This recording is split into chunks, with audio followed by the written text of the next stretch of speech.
ചങ്ങായിമാരെ നമസ്കാരമുണ്ട്. എല്ലാവർക്കും സുഖമല്ലേ? എല്ലാവരും സുഖമായിരിക്കുന്നു എന്ന് കരുതുന്നു. അപ്പോൾ ഇന്ന് ഞാൻ വന്നിരിക്കുന്നത് ഹെൽ ബൗണ്ട് എന്ന് പറയുന്ന സീരീസിൻ്റെ അവസാനത്തെ 3 എപ്പിസോഡുമായിട്ടാണ്. കുറേ ദിവസമായി ഇതിൻ്റെ ആദ്യ ഭാഗങ്ങളൊക്കെ ചെയ്തു വെച്ചിട്ട് എൻ്റെ ഒരു ഫ്രണ്ടിൻ്റെ കല്യാണവും അതുമായി ബന്ധപ്പെട്ട കുറച്ച് തിരക്കുകളൊക്കെ ആയതുകൊണ്ടാണ് വീഡിയോസൊന്നും ചെയ്യാൻ സാധിക്കാതെ വന്നത്. അതിനാദ്യം തന്നെ ക്ഷമ ചോദിക്കുന്നു. ഇങ്ങനെ ഒരുപാട് തവണയായല്ലേ ക്ഷമ ചോദിച്ചുകൊണ്ടിരിക്കുന്നത് ഓരോ കാര്യത്തിനും. അപ്പോൾ ഇന്ന് വീഡിയോയിലേക്ക് കടക്കുന്നതിന് മുമ്പ് ഒരു ചെറിയ ആപ്പ് നിങ്ങളെ പരിചയപ്പെടുത്താൻ ഞാൻ ആഗ്രഹിക്കുന്നു. അപ്പോൾ ഈ ആപ്പ് എന്ന് പറഞ്ഞു കഴിഞ്ഞാൽ നമ്മളെല്ലാവരും യൂട്യൂബിലൊക്കെ ഷോർട്ട് ഫിലിം ഒരുപാട് കാണുന്നവരാണല്ലേ. അപ്പോൾ അത്തരത്തിൽ ഷോർട്ട് ഫിലിമിൻസിന് മാത്രമായിട്ട് എക്സ്ക്ലൂസീവായിട്ടുള്ള ഒരു ആപ്പാണ് ഇന്ന് ഞാൻ നിങ്ങൾക്ക് പരിചയപ്പെടുത്തുന്നത്. അതിൻ്റെ പേര് വായിക്കാൻ കുറച്ച് കഷ്ടപ്പാടാണ്. ഒന്ന് ഇത് നോക്കിക്കോളൂ കേട്ടോ. അപ്പോൾ അതിൻ്റെ ലിങ്ക് ഞാൻ താഴെ ഡിസ്ക്രിപ്ഷനിൽ നൽകിയേക്കാം. അപ്പോൾ ഒരുപാട് ഭാഷകളിലുള്ള നിരവധി ഷോർട്ട് ഫിലിംസ് നിങ്ങൾക്ക് ഈ ആപ്പിലൂടെ ലഭിക്കും. അതും തികച്ചും സൗജന്യമായിട്ട്. നമ്മളിപ്പോൾ എല്ലാ തവണയും പറയുന്നത് പോലെ, അല്ലെങ്കിൽ എല്ലാവരും പറയുന്ന പോലെ മേക്കിംഗ് ഇന്ത്യ എന്ന് പറയുന്നുണ്ടല്ലോ അല്ലേ, അതുപോലെ ഈ ആപ്പ് പൂർണ്ണമായും ഇന്ത്യയിൽ വികസിപ്പിച്ചെടുത്തിട്ടുള്ള ഒരു ആപ്പാണ്. അപ്പോൾ നിങ്ങൾ എന്തായാലും തീർച്ചയായും ഒന്ന് ശ്രമിച്ചു നോക്കുക, ഒന്ന് ട്രൈ ചെയ്യുക ഈ ആപ്പ്. നിങ്ങളുടെ അഭിപ്രായം തീർച്ചയായും താഴെ കമൻറ്റ് ചെയ്യുകയും ചെയ്യുക. അപ്പോൾ നമുക്ക് നേരെ വീഡിയോയിലേക്ക് കിടക്കാം.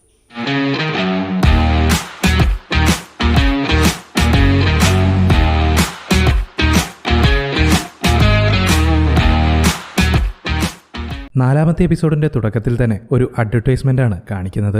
എല്ലാവർക്കും മുന്നിൽ വെച്ച് നടന്ന പാർക്കിന്റെ മരണം, അതിനുശേഷം മരണപ്പെട്ട പാപികളായ മനുഷ്യർ, അതുപോലെ തന്നെ ഏഞ്ചൽസ് വന്ന് മരണസമയം പറഞ്ഞ ചില ആൾക്കാർ ഈ ഡിമോൺസിന്റെ കയ്യിൽ നിന്ന് മരിക്കുന്നത് ഭയന്ന് ആത്മഹത്യ ചെയ്തവരുണ്ട്. അവരുടെ ആത്മാവിനെ ഈ ഡിമോൺസ് വന്ന് ശിക്ഷിക്കുന്നതായും കാണിക്കുന്നു. ഇങ്ങനെയുള്ള ഓരോ കാര്യങ്ങളും കാണിച്ച് നിങ്ങൾ എന്തൊക്കെ തന്നെ ചെയ്തു കഴിഞ്ഞാലും ഒരു കാരണവശാലും നിങ്ങളുടെ പാപത്തിൽ നിന്ന് നിങ്ങൾക്ക് ഒളിച്ചോടാൻ സാധിക്കുകയില്ല. ജുങ്സു പറഞ്ഞതുപോലെ ഇനിയെങ്കിലും തെറ്റ് തിരിച്ചറിഞ്ഞ് നന്മയുള്ള മനുഷ്യരായി ജീവിക്കാൻ നോക്ക് എന്നുള്ളതാണ് അഡ്വർടൈസ്മെന്റ്. ഇത് ആരാണ് പറയുന്നത് എന്ന് വെച്ച് കഴിഞ്ഞാൽ ന്യൂ ട്രൂത്ത് കൾട്ടിന്റെ പുതിയ ചെയർമാൻ കിം. ഇപ്പോൾ ന്യൂ ട്രൂത്ത് കൾട്ട് എന്ന് പറയുന്ന ഓർഗനൈസേഷൻ വളരെയധികം വളർന്നിരിക്കുന്നു. അവരുടെ ഓഫീസിന് മുന്നിൽ തന്നെ നരകത്തിലെ ആ ആരാച്ചാറുമാർക്കുള്ള, അതായത് ഈ ആൾക്കാരെയൊക്കെ കൊല്ലുന്ന ഭീകര സത്വങ്ങളിലെ അവർക്ക് വേണ്ടിയുള്ള ഒരു പ്രതിമ സ്ഥാപിച്ചിട്ടുണ്ട്. ആ ഭീകര ജീവികളെ ദൈവത്തിന്റെ മെസ്സഞ്ചേഴ്സായി കണ്ട് എല്ലാവരും ആരാധിക്കാൻ തുടങ്ങിയിരിക്കുന്നു. ഈ പരസ്യത്തിലൂടെ കുറച്ചുപേർ അവരുടെ തെറ്റ് ദൈവത്തോട് ഏറ്റുപറഞ്ഞ് ക്ഷമ ചോദിക്കുന്നതായും കാണാം. ഇങ്ങനൊരു പരസ്യം എന്തിനാണെന്നറിയോ? ന്യൂ ട്രൂത്ത് കൾട്ടിന് വേണ്ടി ഡെവലപ്പ് ചെയ്ത ഒരു ആപ്ലിക്കേഷൻ പ്രൊമോട്ട് ചെയ്യുകയാണ് ഈ പരസ്യങ്ങളുടെ ലക്ഷ്യം. ഈ പരസ്യം കണ്ട് അത് അപ്രൂവ് ചെയ്യാൻ വന്ന ന്യൂ ട്രൂത്തിലെ ഡിക്കോൺസ് പറയും, ഈ പരസ്യത്തിൽ കുറച്ച് കാര്യങ്ങൾ മാറ്റണം. പാപികളായ മനുഷ്യരുടെ ഇമോഷൻസ് ഒരിക്കലും ഫോക്കസ് ചെയ്യരുത്. അവരെ കാണുമ്പോൾ ജനത്തിന് സഹതാപം ഉണ്ടാവാൻ പാടില്ല. അതുപോലെ ബാക്ക്ഗ്രൗണ്ട് മ്യൂസിക് സെന്റിമെന്റലാണ്, അതും മാറ്റണം. ഉടനെ ആഡ് ക്രിയേറ്ററായ ബേ യൂങ് ജെ പറയും, നിങ്ങൾ പറയുന്നത് പോലെ എല്ലാം ചെയ്യാൻ സാധിക്കില്ല. ഞങ്ങൾ ഈ ആഡ് പരമാവധി ഭംഗിയായിട്ടാണ് ചെയ്തിരിക്കുന്നത്. ഇപ്പോൾ തന്നെ നിങ്ങളുടെ എല്ലാ പ്രവൃത്തികളും വളരെ തെറ്റായ രീതിയിലാണ് പ്രചരിക്കപ്പെടുന്നത്. പാപികളെന്നും പറഞ്ഞ് ആരോഹെഡ് സംഘടന ജനങ്ങളെ ക്രൂരമായി ഉപദ്രവിക്കുകയാണ്. സ്വന്തം കുഞ്ഞ് അച്ഛനെ പാപിയെന്ന് വിളിക്കുന്നു എന്നൊക്കെ ബേ വിളിച്ചു പറയുന്നു. ഇതൊക്കെ കേട്ടപ്പോൾ ബേയുടെ കൂടെ ജോലി ചെയ്തിരുന്ന ജൂവൺ എന്നയാള് വളരെയധികം ടെൻഷനോടുകൂടി ബേയോട് ഇതൊക്കെ നിർത്താൻ ആവശ്യപ്പെടുന്നു. ഉടനെ ആഡ് കമ്പനിയുടെ MDയും ന്യൂ ട്രൂത്ത് പറഞ്ഞതുപോലെ മാറ്റങ്ങൾ വരുത്തി വീഡിയോ ഉടനെ തയ്യാറാക്കണമെന്നും പറഞ്ഞ് ബേയോട് ദേഷ്യപ്പെടുന്നു. ഇന്ന് തന്നെ അത് പൂർത്തിയാക്കണമെന്നും പറഞ്ഞ് MD പോകുന്നു. പാവം ബേ, അവനൊരു കുഞ്ഞ് പിറന്നിരിക്കുകയാണ്. അതിനെ കാണാൻ പോകാൻ പോലും സാധിച്ചിട്ടില്ല ഇതുവരെ ബേക്ക്. വേറെ വഴിയൊന്നുമില്ലാതെ ബേ തന്റെ ഭാര്യയെ വിളിച്ച് ഇന്ന് ഹോസ്പിറ്റലിലേക്ക് വരാൻ സാധിക്കില്ലെന്നും അത്യാവശ്യമായി തീർക്കേണ്ട ജോലിയുണ്ടെന്നും പറയുന്നു. വിഷമത്തോടെയാണെങ്കിലും ഭാര്യ അതിന് സമ്മതിക്കുന്നു. ശേഷം ബേ ജൂവനെ കാണുന്നതിന് വേണ്ടിയിട്ട് അവന്റെ ടേബിളിനടുത്തേക്ക് പോകുന്നു. അവിടെ അയാൾ ഉണ്ടായിരുന്നില്ല. ജൂവന്റെ ടേബിളിന് പുറത്ത് ഒരു വിസിറ്റിംഗ് കാർഡ് ഉണ്ടായിരുന്നു. ബേ അതെടുത്ത് നോക്കുമ്പോഴേക്കും ജൂവൻ അങ്ങോട്ടേക്ക് എത്തി. ജോ ആ വിസിറ്റിംഗ് കാർഡ് വാങ്ങി അവന്റെ കീശയിലേക്ക് വയ്ക്കുന്നു. സോറിടാ, ഇന്നെനിക്ക് ഇവിടെ നിൽക്കാൻ പറ്റില്ല, അത്യാവശ്യമായിട്ട് തീർക്കേണ്ട മറ്റൊരു കാര്യമുണ്ട്, നീ ഒറ്റയ്ക്ക് ആ ജോലി ചെയ്യണമെന്നും പറഞ്ഞ് ജോ അവിടെ നിന്നും പോകുന്നു. എന്റെ കുഞ്ഞിനെ പോലും കാണാൻ പോവാതെ ഞാനിവിടെ കഷ്ടപ്പെടുമ്പോൾ എല്ലാവർക്കും അവരവരുടെ കാര്യങ്ങൾ എന്നും പറഞ്ഞ് ബേ ദേഷ്യപ്പെടുന്നു. ഇപ്പോൾ ബേയുടെ ഭാര്യ എന്ത് ചെയ്യുന്നു പറഞ്ഞു കഴിഞ്ഞാൽ കുഞ്ഞിനെ ഭർത്താവിനെ കാണിക്കണമല്ലോ, അതുകൊണ്ട് കുഞ്ഞിന്റെ ഒരു വീഡിയോ എടുത്ത് ഭർത്താവിനെ അയക്കാന്ന് പറഞ്ഞിട്ട് ഫോൺ എടുത്ത് വീഡിയോ റെക്കോർഡ് ചെയ്യുന്നു. അതേസമയം മരണം പ്രവചിക്കുന്ന ഏഞ്ചൽ ബേയുടെ കുഞ്ഞിന് സമീപം പ്രത്യക്ഷപ്പെടുന്നു. എന്നിട്ട് ആ പിഞ്ചു കുഞ്ഞിനോട് പറയും, ഇന്നേക്ക് 3-ാം ദിവസം രാവിലെ 9:30 നീ മരണപ്പെടും എന്നും പറഞ്ഞ് അപ്രത്യക്ഷമാവുന്നു. ഇത് കണ്ടു നിന്ന ബേയുടെ ഭാര്യയ്ക്ക് ഒന്നും മനസ്സിലായില്ല. ആ സീൻ കട്ട് ചെയ്ത് ബേയെ കാണിക്കുന്നു. വളരെയധികം കഷ്ടപ്പെട്ടിട്ടാണെങ്കിലും ബേ അന്ന് തന്നെ വീഡിയോ സെറ്റ് ചെയ്തു. ഇനിയിപ്പോൾ രാവിലെ ഒന്നാക്കാൻ നിൽക്കേണ്ട, രാത്രി തന്നെ കുഞ്ഞിനെയും ഭാര്യയെയും കാണാമെന്നും പറഞ്ഞ് അയാൾ രാത്രി തന്നെ ഓഫീസിൽ നിന്നും തിരിക്കുന്നു. ആ സമയത്ത് ബേക്ക് ജോയുടെ ഭാര്യയുടെ കോൾ വരുന്നു. ഇത്രയും നേരമായിട്ടും ജോ വീട്ടിലെത്തിയിട്ടില്ലെന്നും മാത്രമല്ല 2-3 ദിവസമായി അദ്ദേഹം നല്ല ടെൻഷനിലായിരുന്നു എന്നും ചോദിച്ചിട്ട് എന്താണ് കാര്യമെന്ന് അദ്ദേഹം പറഞ്ഞില്ല എന്നും ജോയുടെ ഭാര്യ ബേയോട് പറയുന്നു. എവിടെ വെച്ചെങ്കിലും അദ്ദേഹത്തെ കണ്ടാൽ ഉടൻ തന്നെ വീട്ടിലേക്ക് വരാൻ പറയണേ എന്നും ഭാര്യ ബേയോട് പറയുന്നു. ശരി, തീർച്ചയായും ഞാൻ അവനെ കണ്ട അങ്ങോട്ടേക്ക് വരാൻ പറഞ്ഞേക്കാമെന്ന് പറഞ്ഞ് ബേ ഫോൺ കട്ട് ചെയ്യുന്നു. അപ്പോഴാണ് ജോയുടെ മേശയ്ക്ക് മുകളിൽ രാവിലെ രാവിലെ ഒരു വിസിറ്റിംഗ് കാർഡ് കണ്ട കാര്യം ബേ ഓർക്കുന്നത്. അതിന് പിന്നിലായിട്ട് ഒരു തടാകത്തിന്റെ അഡ്രസ്സ് എഴുതിയിട്ടുണ്ടായിരുന്നു. ഉടനെ തന്നെ ബേ അങ്ങോട്ടേക്ക് പോകുന്ന വഴി ആരോഹെഡിന്റെ ഫോളോവേഴ്സ് ബേയെ വഴിയിൽ തടഞ്ഞ് ചെറിയ കശപിശയൊക്കെ ഉണ്ടാവുന്നു. നീ ആ റേസ് സമയത്ത് ഇങ്ങോട്ടേക്ക് വരാൻ എന്നൊക്കെ പറഞ്ഞ് ആരോഹെഡിന്റെ ആൾക്കാർ ബേയോട് ചൂടാവുന്നു. ഞാൻ പ്രസ് റിപ്പോർട്ടർ ആണെന്നും എനിക്ക് ഒരു ഷൂട്ടിംഗ് സ്പോട്ട് നോക്കേണ്ടതുണ്ടെന്നും അതുകൊണ്ടാണ് ഇങ്ങോട്ടേക്ക് വന്നത് എന്നും ഒക്കെ ബേ അവരോട് പറയുന്നു. അങ്ങനെ അവരോട് പെർമിഷൻ വാങ്ങിയ ശേഷം ബേ ആ ലൊക്കേഷനിലേക്ക് പോകുന്നു. അവിടെ ജോ ഇരിപ്പുണ്ടായിരുന്നു. ഒറ്റയ്ക്ക് ആ തടാകത്തിലേക്ക് നോക്കിയാണ് അയാൾ ഇരിക്കുന്നത്. ബേയെ കണ്ട ഉടനെ തന്നെ അയാൾ തടാകത്തിലേക്ക് എടുത്തു ചാടി അവിടെ നിന്നും ഓടി രക്ഷപ്പെടാൻ ശ്രമിക്കുന്നു. ബേ പിന്നാലെ തന്നെ പോയി അവനെ പിടിച്ചിട്ട് നിനക്കെന്താ പ്രാന്ത് പിടിച്ചോ, എന്താ ഇങ്ങനെയൊക്കെ ബിഹേവ് ചെയ്യുന്നത് എന്ന് പറഞ്ഞ് ജോയോട് ചൂടാവുന്നു. നിനക്ക് ഞാൻ പറയുന്നത് മനസ്സിലാവില്ല. ഏഞ്ചൽ എന്റെയും മരണദിവസം കുറിച്ചിരിക്കുകയാണ്. കുറച്ച് നിമിഷങ്ങൾക്കുള്ളിൽ ഞാനും മരണപ്പെടും. എന്റെ മരണം പുറത്തറിഞ്ഞു കഴിഞ്ഞാൽ എന്റെ ഫാമിലിയെ ആരോഹെഡിന്റെ ആൾക്കാർ വെറുതെ വിടില്ല. ഒരു പാപിയുടെ കുടുംബമെന്നും പറഞ്ഞ് അവരെ എല്ലാരെയും ദ്രോഹിക്കും. യോങ്ജെ, നീ എത്രയും പെട്ടെന്ന് ഇവിടെ നിന്നും പോകണം. നീ എന്നെ കണ്ട വിവരം ഒരാളോടും പറയരുത്. ഞാൻ സോഡോ കമ്പനിയോട് ഹെൽപ്പ് ചോദിച്ചിട്ടുണ്ട്. ഞാൻ മരിച്ച ഉടനെ തന്നെ എന്റെ ബോഡി ആരും അറിയാതെ അവർ ഡിസ്പോസ് ചെയ്യും. ആരോഹെഡിനും ഫോളോവേഴ്സിനും ഒരിക്കലും എന്റെ ബോഡിയോ മരിച്ചത് ആരാണെന്നോ കണ്ടെത്താൻ സാധിക്കുകയില്ല. അതുകൊണ്ട് തന്നെ എന്റെ കുടുംബം സേഫ് ആയിരിക്കും. എന്റെ മരണവിവരം പോലും നീ ആരോടും പറയരുത് എന്ന് ജോ ബേയോട് കരഞ്ഞുകൊണ്ട് പറയുന്നു. ജോയുടെ മരണം ഞെട്ടലോടെ നോക്കി നിൽക്കാനേ ബേക്ക് സാധിച്ചുള്ളൂ. അല്പസമയത്തിനുള്ളിൽ തന്നെ സോഡോ കമ്പനിയുടെ ആൾക്കാർ അങ്ങോട്ടേക്ക് എത്തുന്നു. ജോയുടെ കത്തിക്കരിഞ്ഞ ശവശരീരത്തിന്റെ ബാക്കിയുള്ള അവശിഷ്ടവും എടുത്ത് സോഡോ കമ്പനി അവിടെ നിന്നും പുറപ്പെടുന്നു. അതോടൊപ്പം തന്നെ അതിനെല്ലാം സാക്ഷിയായി നിന്നിരുന്ന ബേയെ വലിച്ചിഴച്ച് അവർ കൊണ്ടുപോവുകയും ചെയ്യുന്നു. ബേ മുമ്പ് ഒരു ഇന്റർവ്യൂ ചെയ്തിരുന്ന ഒരു പ്രൊഫസർ അവരുടെ നേതാവായിട്ട് അവിടെ ഉണ്ടായിരുന്നു. ഈ വിവരങ്ങളൊന്നും നിങ്ങൾ ഒരാളോടും പറയരുത് എന്ന് പ്രൊഫസർ ബേയോട് പറയുന്നു. അതോടൊപ്പം തന്നെ സോഡോ കമ്പനിയുടെ ആൾക്കാർ മയക്കുമരുന്ന് കുത്തിവെച്ച് ബേയെ ബോധം കെടുത്തുന്നു. കഴിഞ്ഞ എപ്പിസോഡിൽ മരിച്ചുപോയി എന്ന് കരുതിയ ലോയർ മിന്നുണ്ടല്ലോ, പുള്ളിക്കാരിയും ആ സംഘത്തോടൊപ്പം അവിടെയുണ്ട്. ഇവരുടെ എല്ലാം ഹെഡ് പുള്ളിക്കാരിയാണെന്ന് തോന്നുന്നു. ഇപ്പോ പ്രൊഫസർ വന്നിട്ട് മിന്നിനോട് പറയും, ബേയെ പുറത്തു വിടുന്നത് സേഫാണെന്ന് എനിക്ക് തോന്നുന്നില്ല. ഈ നടന്ന കാര്യങ്ങളെല്ലാം ഇവൻ ഒരു പക്ഷെ ന്യൂട്രൂത്തിനോട് പറയാൻ സാധ്യതയുണ്ട്. അപ്പോൾ മിൻ പറയും, അവനെ ഒന്ന് ശ്രദ്ധിച്ചേക്കണം, അവന്റെ നീക്കങ്ങളെല്ലാം ഒന്ന് വാച്ച് ചെയ്തോളൂ എന്നും പറഞ്ഞിട്ട് മിൻ അവിടെ നിന്നും പോകുന്നു. അടുത്ത ദിവസം ബോധം വന്നപ്പോൾ ബേ അവന്റെ കാറിൽ തന്നെയാണുള്ളത്. ഭാര്യയും കുഞ്ഞിനെയും കാണുന്നതിന് വേണ്ടി ഉടനെ തന്നെ അവൻ ഹോസ്പിറ്റലിലേക്ക് പോകുന്നു. ആശുപത്രിയിൽ വെച്ച് ഭാര്യ താനെടുത്ത വീഡിയോ ബേയെ കാണിക്കുന്നു. അത് കണ്ട് ബേ ആകെ ഞെട്ടിത്തരിച്ചുപോയി. എന്റെ കുഞ്ഞ് എന്ത് തെറ്റാണ് ചെയ്തത്? അവൻ ജനിച്ചിട്ട് ഒരു ദിവസം പോലും ആയിട്ടില്ല, അവനെന്തിന് നരകത്തിലേക്ക് പോകണം എന്നൊക്കെ പറഞ്ഞ് ബേയുടെ ഭാര്യ കരയാൻ തുടങ്ങി. ശേഷം ബേ ചെന്ന് വെന്റിലേഷൻ റൂമിലുള്ള തന്റെ കുഞ്ഞിനെ കാണുന്നു. അയാൾക്ക് വിഷമം സഹിക്കാൻ പറ്റുന്നുണ്ടായിരുന്നില്ല. ആ സീൻ അവിടെ കട്ട് ചെയ്ത് ന്യൂട്രൂത്തിലെ ആ കണ്ണടക്കാരനുണ്ടായിരുന്നല്ലോ അവനെ കാണിക്കുന്നു. ഇന്നലെ ജോ മരിച്ച ആ ലേക്ക് കുറെ പോലീസുകാരുടെ സഹായത്തോടുകൂടി സെർച്ച് ചെയ്യുകയാണ് അയാൾ. പക്ഷെ അവർക്ക് ഒരു തെളിവും അവിടെ നിന്ന് ലഭിച്ചില്ല. പോലീസുകാർ തെരച്ചിലൊക്കെ മതിയാക്കി അവിടെ നിന്ന് പോകുമ്പോൾ ആ കണ്ണാടിക്കാരന് സോഡോ കമ്പനിയുടെ വിസിറ്റിംഗ് കാർഡ് നിലത്ത് വീണ രീതിയിൽ കിട്ടുന്നുണ്ട്. ആ സീൻ അവിടെ കട്ട് ചെയ്യുന്നു. അടുത്തത് നമ്മുടെ ബേയാണ് വീണ്ടും കാണിക്കുന്നത്. അവൻ ഓഫീസിലിരുന്ന് എന്ത് ചെയ്യണമെന്നറിയാതെ ആകെ ടെൻഷൻ അടിച്ചിരിക്കുകയാണ്. ആ സമയത്താണ് ഇന്നലെ ജോ പറഞ്ഞ കുറെ കാര്യങ്ങളൊക്കെ ഓർമ്മ വരുന്നത്. അതോടെ അവൻ വേഗം സോഡോ കമ്പനിയെക്കുറിച്ച് നെറ്റിൽ സെർച്ച് ചെയ്യുന്നു. ആ കമ്പനിയുടെ വെബ്സൈറ്റിൽ അവർ ഒരുപാട് സ്പിരിച്വൽ കാര്യങ്ങളൊക്കെ ചെയ്യുന്നതായിട്ട് എഴുതിയിട്ടുണ്ടായിരുന്നു. ആ സീൻ കട്ട് ചെയ്ത് വീണ്ടും ന്യൂട്രൂത്ത് കൾട്ടിന്റെ ആ കണ്ണടക്കാരനെ കാണിക്കുന്നു. ഏഞ്ചൽ മരണദിവസം കുറിച്ച ഒരു പാപിയുടെ വീട്ടിലേക്ക് അയാൾ പോവുകയാണ്. അവിടെയും സോഡോ കമ്പനിയുടെ വിസിറ്റിംഗ് കാർഡ് അവൻ കാണുന്നു. ഉടനെ തന്നെ ഈ വിസിറ്റിംഗ് കാർഡ് നിങ്ങൾക്ക് ആരാണ് തന്നത് എന്ന് അയാളോട് ആ കണ്ണടക്കാരൻ ചോദിക്കുന്നു. എന്റെ മരണദിവസം ഏഞ്ചൽ വന്ന് പറഞ്ഞതിന് ശേഷം ആ കമ്പനിക്കാർ എന്റെ അടുത്ത് വന്ന് നിങ്ങളുടെ മരണത്തെ പറ്റിയുള്ള കാര്യങ്ങൾ മറ്റാരും അറിയരുത്, പ്രത്യേകിച്ച് ന്യൂട്രൂത്ത് കൾട്ട്, അത് ആരും അറിയാതിരിക്കാൻ ഞങ്ങൾ നിങ്ങളെ സഹായിക്കാം, നിങ്ങൾക്ക് അത് ആവശ്യമാണെങ്കിൽ തീർച്ചയായും ഞങ്ങളെ കോൺടാക്ട് ചെയ്യുമെന്ന് പറഞ്ഞ് ഈ വിസിറ്റിംഗ് കാർഡ് വെച്ചിട്ട് പോയതാണ് എന്ന് അയാൾ കണ്ണടക്കാരനോട് പറയുന്നു. ഇതേസമയം നമ്മുടെ ബേ താൻ ഇന്റർവ്യൂ ചെയ്തിരുന്ന ആ പ്രൊഫസർ ഉണ്ടായിരുന്നല്ലോ, അയാളുടെ അഡ്രസ്സ് ഓഫീസിൽ നിന്ന് തപ്പിയെടുത്ത് അയാളെ അന്വേഷിച്ചു പോവുകയാണ്. ബേ ഇങ്ങനെ അയാളെ അന്വേഷിച്ചു പോകുന്ന വിവരം ബേയെ മോണിറ്റർ ചെയ്തുകൊണ്ടിരുന്ന മിന്നിന്റെ ചിങ്കിടി ആരെയോ വിളിച്ച് പറയുന്നതായി കാണിച്ചുകൊണ്ട് ആ സീൻ കട്ട് ചെയ്യുന്നു. തുടർന്ന് ന്യൂട്രൂത്തിന്റെ ചെയർമാൻ കിമ്മിനെയാണ് കാണിക്കുന്നത്. മുൻപ് പാർക്കിന്റെ മരണം ബ്രോഡ്കാസ്റ്റ് ചെയ്തതുപോലെ അടുത്ത വ്യക്തിയുടെ മരണം ബ്രോഡ്കാസ്റ്റ് ചെയ്യാൻ തയ്യാറെടുക്കുകയാണ് ന്യൂട്രൂത്ത്. തെറ്റ് ചെയ്തിട്ട് ദൈവത്തിന്റെ കയ്യിൽ നിന്നും രക്ഷപ്പെടാമെന്ന് കരുതിയോ? പാപത്തിന്റെ ഫലം മരണമാണ് എന്ന് കിം ആ വ്യക്തിയോട് പറയുന്നു. ശേഷം ജനങ്ങളെ വിശ്വസിപ്പിക്കുന്നതിന് വേണ്ടിയിട്ട് അയാൾ ഇങ്ങനെ ഓരോ കഥകളൊക്കെ പറഞ്ഞുകൊണ്ടിരിക്കുകയാണ്. കുറച്ച് സമയത്തിനുള്ളിൽ തന്നെ മോൺസ്റ്റേഴ്സ് അവിടെ എത്തി ആ വ്യക്തിയെ വളരെ ക്രൂരമായി കൊല്ലുന്നു. എന്നിട്ട് അവിടെ നിന്നും അപ്രത്യക്ഷമാവുന്നു.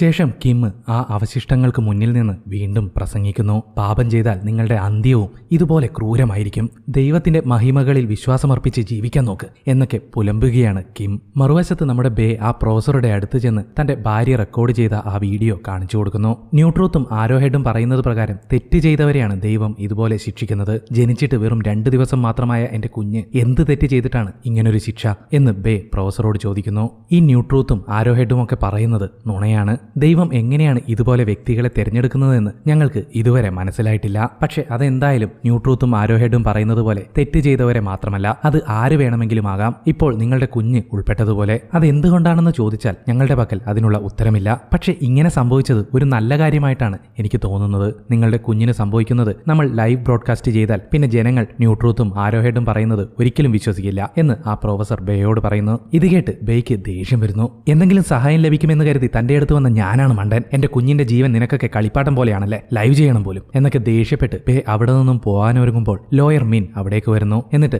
അവരുടെ കമ്പനി വിസിറ്റിംഗ് കാർഡ് ബേയ്ക്ക് നൽകുന്നു. ഒരുപക്ഷെ പിന്നീട് വരണമെന്ന് തോന്നിയാൽ ഇത് ഉപകരിക്കും എന്നും പറഞ്ഞ് കാർഡ് ബേയ്ക്ക് കൊടുക്കുന്നു. ഇതേസമയം ന്യൂട്രൂത്ത് കൾട്ടിന്റെ ചെയർമാനും സോഡോ കമ്പനിയെ പറ്റി വിവരങ്ങൾ ലഭിക്കുന്നു. ആ കണ്ണാടിക്കാരനാണ് കമ്പനിയുടെ വിസിറ്റിംഗ് കാർഡ് ഏഞ്ചൽ മരണദിവസം കുറിച്ചവരുടെ വീട്ടിൽ അവർ കൊണ്ടുചെന്ന് കൊടുക്കുന്നുണ്ടെന്ന് കിമ്മിനോട് പറയുന്നത്. ഉടനെ തന്നെ കിം സോഡോ കമ്പനിയെയും അതിന്റെ പിന്നിലുള്ള ആൾക്കാരെയും എത്രയും പെട്ടെന്ന് തന്നെ കണ്ടെത്തി ഇല്ലാതാക്കണം, ഇല്ലെങ്കിൽ അത് ന്യൂട്രൂത്ത് കൾട്ടിന് ആപത്താണ് എന്ന് മറ്റുള്ളവരോടായി പറയുന്നു. ഉടനെ തന്നെ ആ കണ്ണടക്കാരനും വേറെ കുറച്ചുപേരും കൂടി കമ്പനിയെ പറ്റി കണ്ടെത്തുന്നതിനായി പുറപ്പെടുന്നു. അതോടൊപ്പം തന്നെ ആരോ ഹെഡ് സംഘത്തെയും ഇക്കാര്യം അറിയിക്കുന്നു. അങ്ങനെ പോലീസുകാർ വഴിയും മറ്റ് പലരിലൂടെയും അന്വേഷിച്ച് സോഡോ കമ്പനിയുമായി ബന്ധമുള്ള ഒരാളെ കണ്ടുപിടിക്കുന്നു.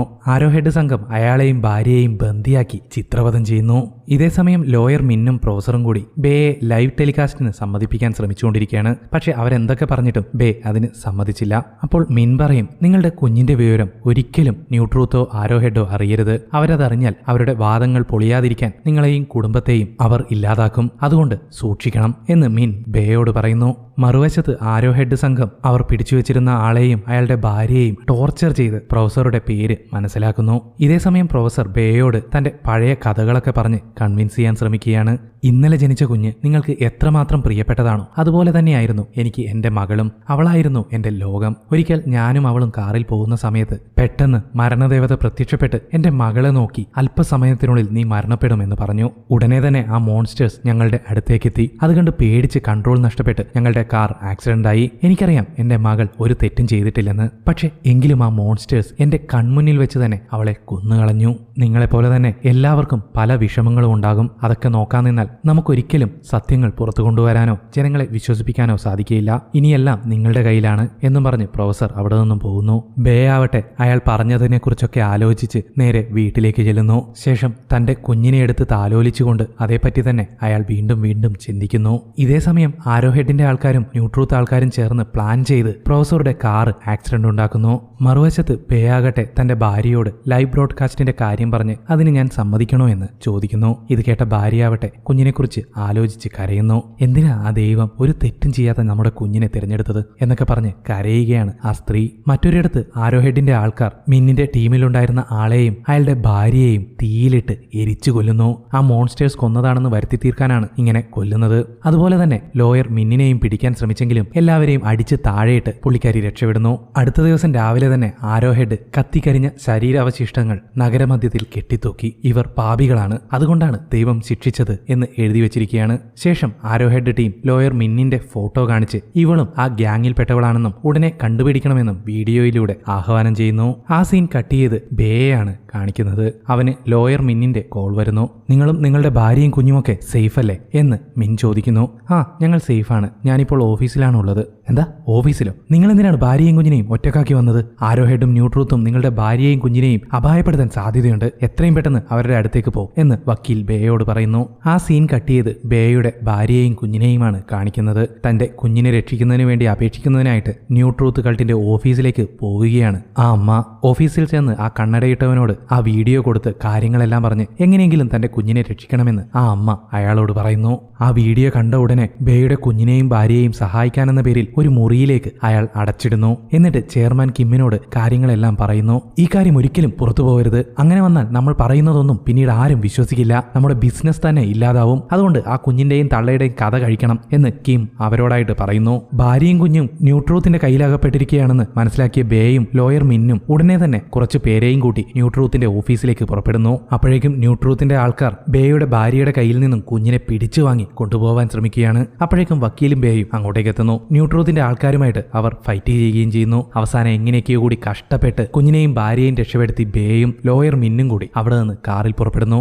ഇങ്ങനെ ഒരുപാട് ദൂരം നമുക്ക് പോകാനാവില്ല. ന്യൂട്രൂത്ത് എന്തായാലും നമ്മളെ കണ്ടുപിടിക്കും. സോ സേഫായ ഒരു സ്ഥലത്തേക്ക് പോകണമെന്നും പറഞ്ഞ് ലോയർ മിൻ അവർക്കറിയാവുന്ന ഒരാളുടെ വീട്ടിലേക്ക് പോകുന്നു. അയാളാവട്ടെ ഇവരെ വളരെ സന്തോഷത്തോടുകൂടി അയാളുടെ വീട്ടിൽ സുരക്ഷിതമായി താമസിപ്പിക്കുന്നു. അവിടെ ഒരു ചെറിയ ട്വിസ്റ്റ് ഉണ്ട് കേട്ടോ. അവർ ചെന്ന് കയറിക്കൊടുത്തത് പണ്ട് ലൈവ് സ്ട്രീം ചെയ്തുകൊണ്ടിരിക്കുന്ന ഒരു ആരോ ഹെഡ് ഉണ്ടായിരുന്നില്ലേ, അയാളുടെ വീട്ടിലേക്കാണ്. കഴിഞ്ഞ 4 വർഷമായി ആരോ ലൈവ് സ്ട്രീമിംഗ് ഒന്നും ചെയ്തിരുന്നില്ല. അതിന്റെ കാരണം എന്താണെന്ന് ഒരു ഫ്ലാഷ് ബാക്കിലൂടെ നമുക്ക് കാണിച്ചു തരുന്നു. 4 വർഷം മുമ്പ് ഒരു സ്ട്രീമിംഗ് കഴിഞ്ഞ് പുറത്തേക്കിറങ്ങിയ ആരോയുടെ മുമ്പിൽ മരണദേവത പ്രത്യക്ഷപ്പെട്ട് 4 വർഷങ്ങൾക്ക് ശേഷം നീ മരണപ്പെടുമെന്ന് പറഞ്ഞ് അപ്രത്യക്ഷമാവുന്നു. അതോടെ പേടിച്ചുപോയ അവൻ സ്ട്രീമിംഗ് ഒക്കെ നിർത്തിവെച്ച് ഒളിച്ചു താമസിക്കുകയാണ് അവിടെ. ഇതൊന്നും അറിയാതെയാണ് ലോയർ മിൻ ബേയെയും കുടുംബത്തെയും കൂട്ടി അങ്ങോട്ടേക്ക് കയറി ചെന്നത്.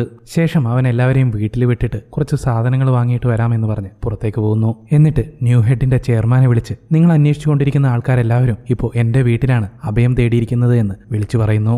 അത് കേട്ടതോടെ കിം അവനോട് പറയും, അതേതായാലും നന്നായി. ഇനി ആ കുഞ്ഞ് മരിക്കുമ്പോൾ അത് മറ്റൊരാളും അറിയാതെ നോക്കണമെന്ന് ആരോയോട് കിം പറയുന്നു. ഉടനെ തന്നെ ആരോ പറയും, ആ കുഞ്ഞ് മരിച്ച് 5 മിനിറ്റിനുള്ളിൽ തന്നെ ആ മോൺസ്റ്റേഴ്സ് എന്നെയും നരകത്തിലേക്ക് കൊണ്ടുപോകും. ആ സമയമാണ് മരണദേവത എനിക്ക് കുറിച്ചിരിക്കുന്നത്. അതൊക്കെ നമുക്ക് പിന്നീട് നോക്കാം. നീ ഇപ്പോൾ എവിടെയാണ് എന്ന് കിം ആരോയോട് ചോദിക്കുന്നു. അത് ഞാൻ ഒരിക്കലും നിങ്ങൾക്ക് പറഞ്ഞു തരില്ല. ഒരുപക്ഷെ ആ കുഞ്ഞിനെ മോൺസ്റ്റേഴ്സ് കൊല്ലുന്നതിന് മുമ്പ് ഞാൻ വകവരുത്തി കഴിഞ്ഞാൽ ദൈവം എന്റെ തെറ്റ് ക്ഷമിച്ച് എന്നെ വെറുതെ വിടും എന്നൊക്കെ പറഞ്ഞു ഒരു ഭ്രാന്തനെ പോലെ അയാൾ എന്തൊക്കെയോ വിളിച്ചു പറയുന്നു. ശേഷം ഫോൺ കട്ട് ചെയ്ത് ആ ഫോൺ വലിച്ചെറിഞ്ഞിട്ട് അയാൾ തിരികെ വീട്ടിലേക്ക് പോകുന്നു. അന്ന് രാത്രി 4 വർഷങ്ങൾക്ക് ശേഷം വീണ്ടും ലൈവ് സ്ട്രീം ചെയ്യാമെന്നൊക്കെ തീരുമാനിച്ച് ആരോ ഹെഡ് വേഷം മാറ്റിക്കൊണ്ടിരിക്കുകയാണ്. ഇതൊക്കെ ലോയർ മിന്നിന്റെ കൂടെ വന്നിരുന്ന 2 പേർക്ക് മനസ്സിലാവുന്നു. അതോടുകൂടി ആരോ ഹെഡ് അവർ 2 പേരെയും കത്തി കൊണ്ട് കഴുത്തിൽ കുത്തി കൊല്ലുന്നു. ഇത് കണ്ടുവന്ന ബേ ആരോ ഹെഡിനെ തടയാൻ ശ്രമിക്കുന്നു. പക്ഷേ ആരോ ഹെഡിനെ തടയാൻ അയാൾക്ക് സാധിച്ചില്ല. ആരോ ഹെഡ് ബേയെ പിടിച്ച് വലിച്ച് പുറത്തേക്ക് എറിയുന്നു. അതിനുശേഷം ആ കുഞ്ഞിനെ കൊല്ലുന്നതിന് വേണ്ടിയിട്ട് ആർത്തിയോടെ പോവുകയാണ് അവൻ.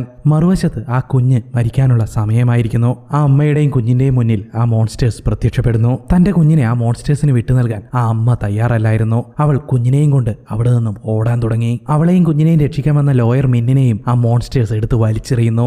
ഓടിക്ക് തെച്ചെത്തിയ ബേയ്ക്കും അവരെ രക്ഷിക്കാനായില്ല. ആ മോൺസ്റ്റേഴ്സ് അവനെയും എടുത്ത് വലിച്ച് കറക്കിയെറിയുന്നു.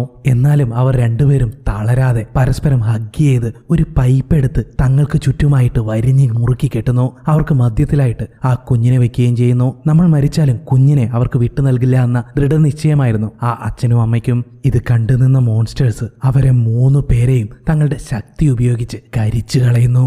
ഈ സംഭവങ്ങളെല്ലാം അരങ്ങേറുന്നത് ഒരു അപ്പാർട്ട്മെന്റിന്റെ മധ്യത്തിലായിരുന്നു. അവിടെ ഉണ്ടായിരുന്ന ആൾക്കാരെല്ലാം ഇത് കണ്ടു നിൽക്കുകയാണ്. പലരും ഇതെല്ലാം വീഡിയോ റെക്കോർഡ് ചെയ്യുന്നുണ്ട്. അവരെ 3 പേരെയും എരിച്ചു കളഞ്ഞതിന് ശേഷം ആ മോൺസ്റ്റേഴ്സ് അവിടെ നിന്നും അപ്രത്യക്ഷമാകുന്നു.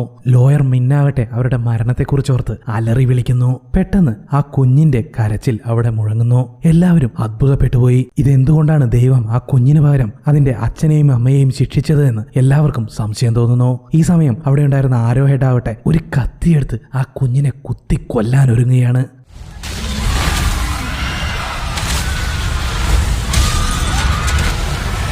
അങ്ങനെ മോൺസ്റ്റേഴ്സ് ആരോയെയും വകവരുത്തുന്നു.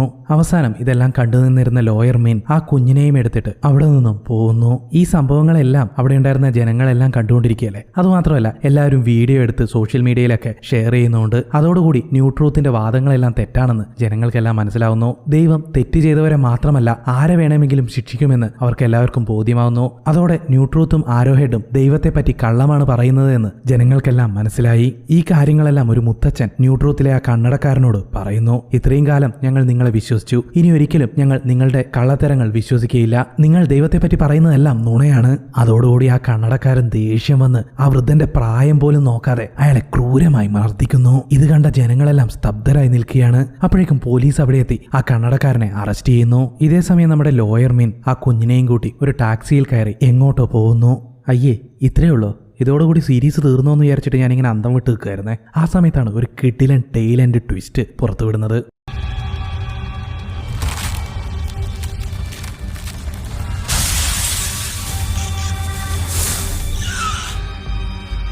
4 വർഷങ്ങൾക്ക് മുമ്പ് ആ മോൺസ്റ്റേഴ്സ് എരിച്ചു കൊന്ന പാർക്കിന് പുനർജന്മമുണ്ടായിരിക്കുന്നു. അതോടുകൂടി ഹെൽബൗണ്ട് സീസൺ 1 അവസാനിക്കുന്നു. ഇനി എന്ത് സംഭവിക്കും? അപ്പോൾ ഈ മരിച്ചവരെല്ലാം ജീവിച്ചിരിപ്പുണ്ടോ? അതൊക്കെ അറിയാൻ സീസൺ 2 കാണണം. അതെപ്പോഴാണ് റിലീസാവുമെന്ന് എനിക്കൊരു പിടിയില്ല. റിലീസായ തീർച്ചയായും കഥ ഞാൻ നിങ്ങൾക്ക് പറഞ്ഞു തരുന്നതായിരിക്കും. ഹെൽബൗണ്ട് എന്ന് പറയുന്ന സീരീസ് ഇതോടുകൂടി അവസാനിക്കുകയാണ്. ഉടനെ തന്നെ മറ്റൊരു വീഡിയോയുമായിട്ട് ഞാൻ വീണ്ടും വരാം. ഇതുപോലെ ഡിലേ ആക്കില്ല എന്ന് ഞാൻ വീണ്ടും ഉറപ്പ് നൽകുന്നു. ഈ ഉറപ്പായിട്ടും ഉറപ്പാണ് കേട്ടോ.